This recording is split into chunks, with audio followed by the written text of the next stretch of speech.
Minu nimi on Rainer Kurikian, töötan reisilaev Romantikal peakokana. Olen Tallinkis kokku töötanud circa 15-16 aastat. Ja olen alustanud täiesti lihtsa töökoha pealt nagu lauakatjana. Et sealt edasi liikusin kööki, sealt köögi poole peal olen teinud nii potipesutööd, nõudepesutööd, olen laotööd teinud ja sealt edasi step by step kokk, à la carte kokk, sealt edasi vanemkokk ja siis peakokaks. Selle töö juures ongi hea, või ütleme, põnev on see, kui on see nii palju vaheldusrikas, et siin ükski päev ei ole ühesugune. Ja mis suur pluss muidugi uutele tulijatele kindlasti, et leiate palju sõpru, häid töökaaslaseid.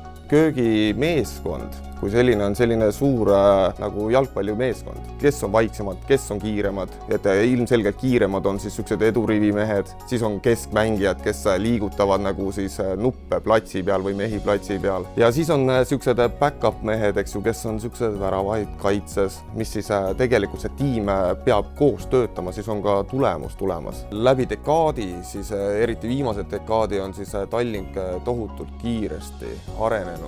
Iga uus laev annab uue võimaluse nii ennast areneda kui enda meeskonnaga areneda, et see annab väga-väga palju juurde.